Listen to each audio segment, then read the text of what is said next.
आज हम सिर्फ पढ़ाई की टिप्स की बात नहीं करेंगे। आज हम पढ़ाई को देखने का जो पूरा नजरिया है उसे बदलने की कोशिश करेंगे। तो चलिए ये सफर शुरू करते हैं।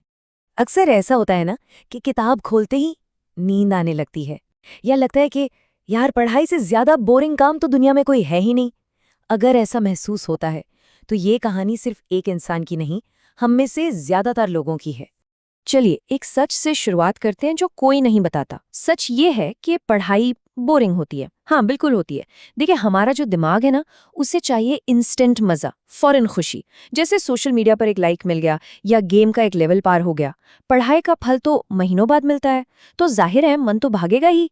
लेकिन असली खेल तब शुरू होता है जब ये पता चल जाए कि ये सारी मेहनत आखिर हो क्यों रही है। तो सवाल ये है कि पढ़ाई में मन न लगने की असली जड़ क्या है। असल में हमारे फोकस के 3 सबसे बड़े दुश्मन हैं और इन्हें समझने के लिए चलिए इन्हें 3 डीमंस या कह लें राक्षसों का नाम देते हैं। तो पहला डेमन वो जो हर वक्त हमारी जेब में रहता है, हमारा phone, the demon of distraction. दूसरा, द डेमन ऑफ एमलेसनेस, मतलब जब पता ही नहीं कि पढ़ना क्यों है, जाना कहाँ है। और तीसरा, गलत तरीकों का डेमन, वही रट्टा मारना और वो सारे पुराने तरीके जो काम ही नहीं करते। और ये जो पहला डेमन है ना, फोन वाला, वो कितना खतरनाक है इसका अंदाजा एक आंकड़े से लगाइए। एक स्टडी बताती है कि सिर्फ फोन को पास में रखने से, उसे यूज भी नहीं करना है, सिर्फ पास में रखने से हमारा फोकस 40% तक गिर सकता है। 40%। सोचिए, यही है इस डिस्ट्रैक्शन वाले डेमन की असली पावर। अच्छा, तो सवाल उठता है कि जो क्लास के टॉपर्स होते हैं वो क्या करते हैं? वो इन डीमंस से कैसे लड़ते हैं? क्या उनके पास कोई जादू की छड़ी है? नहीं, उनके पास जादू नहीं, मेथड है। एक ऐसा तरीका जिसे कोई भी सीख सकता है। तो क्या ये टॉपर्स कोई एलियन होते हैं, किसी दूसरे ग्रह से आते हैं? जी नहीं, बिल्कुल नहीं। वो बस पढ़ाई को थोड़ा अलग ढंग से करते हैं, कुछ ऐसे तरीके अपनाते हैं जो ज्यादातर लोग नहीं अपनाते। इस फर्क को जरा यहाँ देखिए। एक तरफ है एवरेज स्टूडेंट, जो क्या करता है, रट्टा मारता है, बस पढ़ता जाता है पैसिवली और नतीजा जल्दी भूल जाता है। और दूसरी तरफ है टॉपर, वो एक्टिव रिकॉल यूज करता है, पढ़ाई के साथ मतलब एक तरह से बातचीत करता है और रिवीजन भी स्मार्टली करता है। बस यही है वो गेम चेंजिंग फर्क। तो चलिए अब उस टॉपर के दिमागी टूल किट को खोलकर देखते हैं। इसमें ऐसी 3 चाबियां हैं जो मास्टरी सफलता का दरवाजा किसी के लिए भी खोल सकती हैं। पहली और सबसे पावरफुल चाबी है एक्टिव रिकॉल। सुनने में भारी लगता है पर है बहुत सिंपल। इसका मतलब है टॉपिक पढ़ने के बाद किताब बंद कर दो और खुद से पूछो, अच्छा तो मैंने अभी क्या सीखा? बस ये एक सवाल दिमाग को सिर्फ पढ़ने से ज्यादा जानकारी को वापस खींच कर लाने पर मजबूर करता है और इसी वजह से वो चीज लंबे समय तक याद रहती है। अब आती है दूसरी चाबी, स्पेस्ड रेपिटेशन। ये भूलने की बीमारी का पक्का इलाज है। मतलब जो चीजें सीखी हैं उन्हें बढ़ते हुए गैप पर दोहराना। जैसे आज पढ़ा, फिर 1 दिन बाद, फिर 3 दिन बाद, फिर 1 हफ्ते बाद।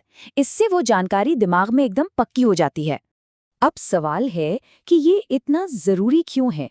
जरा इस फॉरगेटिंग कर्व को देखिए।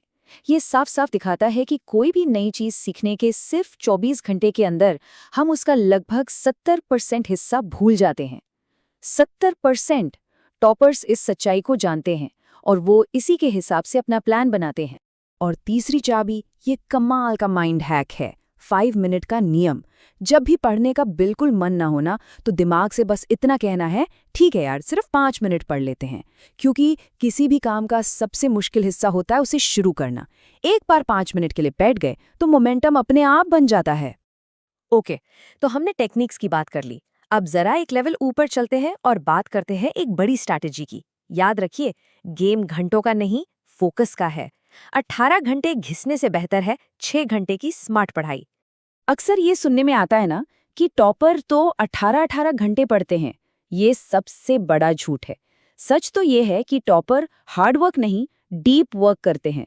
डीप वर्क मतलब ऐसा काम जहां 100% फोकस हो, कोई डिस्ट्रैक्शन नहीं, जीरो डिस्ट्रैक्शन। और इस डीप वर्क को करने का एक कमाल का तरीका है पोमोडोरो टेक्निक। बहुत आसान है। 50 मिनट के लिए फोन को दूसरे कमरे में रखकर पूरी दुनिया से कटकर सिर्फ पढ़ाई, और फिर 10 मिनट का ब्रेक। लेकिन इस ब्रेक की एक शर्त है, फोन को हाथ नहीं लगाना। उठो, थोड़ा पानी पियो, टहल लो, पर फोन नहीं। और हाँ, जहाँ बैठकर पढ़ते हैं वो जगह भी बहुत मैटर करती है। वो स्टडी टेबल एक तरह से हमारा बैटल ग्राउंड है। एक फिक्स कुर्सी, एक साफ सुथरी टेबल, अच्छी रोशनी। बिस्तर पर पढ़ाई करना मतलब आलस को खुला न्योता देना। और सबसे बड़ा नियम जो बार बार दोहराना जरूरी है, फोन दूसरे कमरे में। तो हमने टेक्निक्स की बात की, स्ट्रैटेजीज की बात की, पर अब आते हैं सबसे ज़रूरी चीज़ पर, और वो है हमारा माइंडसेट, हमारी पहचान।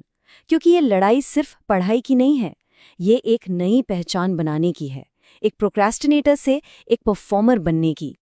ठीक है, एक पल के लिए ये सारी टेक्निक्स और रूल्स भूल जाइए। बस 1 मिनट के लिए उस दिन को इमेजिन कीजिए मेरे साथ। वो दिन जब रिजल्ट्स आने वाले हैं, दिल तेजी से धड़क रहा है, रोल नंबर टाइप किया, एंटर दबाया, और सामने स्क्रीन पर एक मार्कशीट चमक रही है और उस पर लिखा है 95%। उस एक पल को महसूस कीजिए, वो जो खुशी का सैलाब अंदर उठता है उसे। और फिर अपने पेरेंट्स के चेहरे की तरफ देखिए। उनकी आंखों में जो गर्ज है, जो मुस्कान है, बस वही तो असली मोटिवेशन है। यही वो क्यों है जिसके लिए ये सारी मेहनत की जा रही है। एक बात हमेशा याद रखनी होगी कि पढ़ाई सिर्फ ग्रेड्स या नंबरों का खेल नहीं है, ये डिसिप्लिन का टेस्ट है, अनुशासन की परीक्षा। अगर कोई इंसान आज खुद को एक कमरे में घंटों तक फोकस करने के लिए तैयार कर सकता है ना, तो यकीन मानिए वो जिंदगी की किसी भी जंग को जीत सकता है। और अंत में बस इतना ही कि सूरज की तरह चमकना है तो पहले सूरज की तरह जलना होगा। आज की ये जो मेहनत है ना, जो ये तपन है, यही कल की चमक बनेगी, यही कल की पहचान बनेगी। तो अब सवाल ये नहीं है कि कब शुरू करें, सवाल ये है कि आज, अभी, वो कौन सा पहला बहाना